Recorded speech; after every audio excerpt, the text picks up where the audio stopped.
Hi there, my name's Cliff Richard, and I'd like to, if I may, just read you a quote from a review about a film I've made called To a Penny. It's taken from a London paper. It says, "It's time you were making up a group of people, maybe from your church, maybe from your college, and maybe from your office, maybe from anywhere, to go and see To a Penny. And there is one tip. See that you include among them people who have little use for religion and even less for religious films. In other words, take some tough critics with you." Well, that's what it says. And I guess by now you've heard all about To a Penny. You know, it's difficult for us as Christians to witness away from church. I mean, we all have friends and we want to tell about Christ, what he means to us and what he could mean to them. But maybe they're just not ready for the church scene. I know I have friends like that, and I'm sure you do. And that's why To a Penny was made. It's a love story, and everybody's interested in love. And I think anybody that understands a kind of youthful love, which is what the film tries to show, will be able to sort of see what it's trying to say. So here's a chance to invite friends from school. Tell them it's in color, it has good music. You see, we have so few opportunities as Christians to recommend a film to our friends and neighbors that can add reality to their lives and be more than just a sermon. To a Penny is happening all over the world. It's a now film, a today film. Let it happen to you and your friends. How to start, what to say, I don't remember ever feeling this way. Can it be true? Does anybody care? Is it only make-believe or are you really there? Is there a chance I've been missing the best?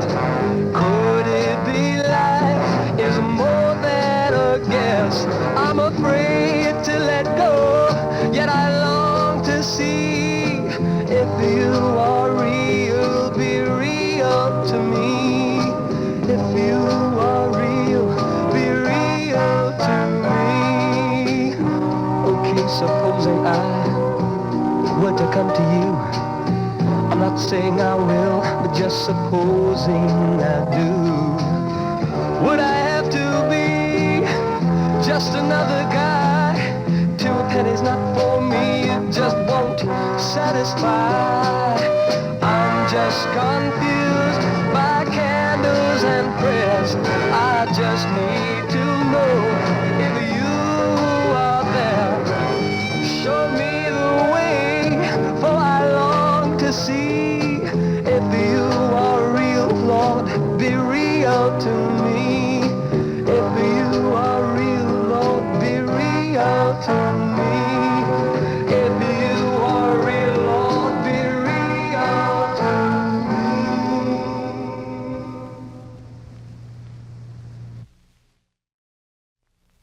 This is Dick Strout reporting from Hollywood.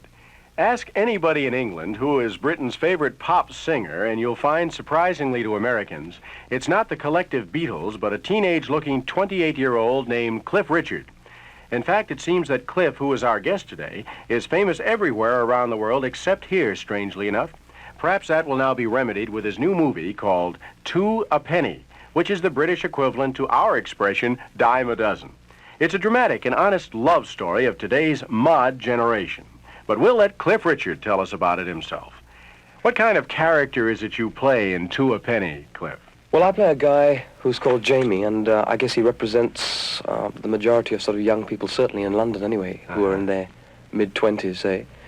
The kind of person who is a materialist, and he'd like to become successful in any way at all, really. I guess he wouldn't mind which way it goes, as long as there's money involved. The thing about it is, we try to bring out in the character that he doesn't really care about anybody but himself, both in his relationship with his mother and his relationship with his girlfriend. It's a love story, but the love seems to be one way a great deal of the picture. The girl seems to love Jamie a lot more than he ever cares for her. And we try to show the sort of meanness. He gets involved with minor drug peddling, and he steals from his mother, and his girlfriend's name, by the way, in the film is Carol. Carol's played by a girl who, I don't think she's made a film before. I don't think she has. Her name's Anne Holloway. Oh, yeah. She really is very good, very sweet, and I always thought when I, read the script, actually, that Carol was probably the toughest part to play. She has to play someone who is the good side of the story. You know, the good. There's always goodies and baddies, and Jamie's the baddie. You say that Two a Penny is a love story, but what makes this one different from the other movies? Well, I think, generally speaking, love stories these days, one tends to think that if it's going to be a love story, there has to be sort of great torrid sex scenes and what have you plastered about every available opportunity. I mean, and everybody seems to think that this is box office, that if you don't have a sex scene somewhere, the whole thing's going to fold up and no one's going to like it. I think the fact that the reason why this is different, I think it's made pretty obvious in the film that, in fact, their relationship has been pretty free in the past, particularly on his side. I mean, there's no doubting as to their relationship. But she is stunned by something that happens to her. She is converted to something that she just couldn't believe possible. She becomes a Christian, and her whole life is changed, which, of course, reflects on his life because it directly involves him.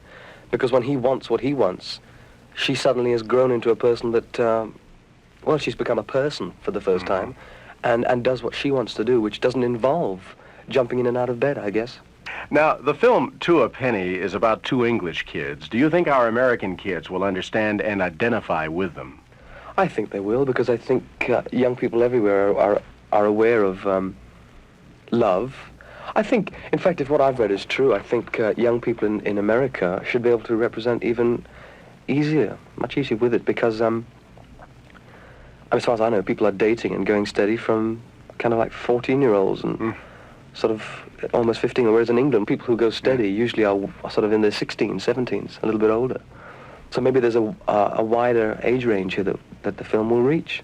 And I think anybody that understands a kind of youthful love, which is what the film tries to show, will be able to sort of see what it's really trying to say, what it's trying to say. Yes, and this challenge facing kids like Jamie and Carol in the picture is one that also is before our entire society. From hippies to diplomats, everyone wants love and peace and justice, and it sounds like this film shows some of the ground rules for achieving this end.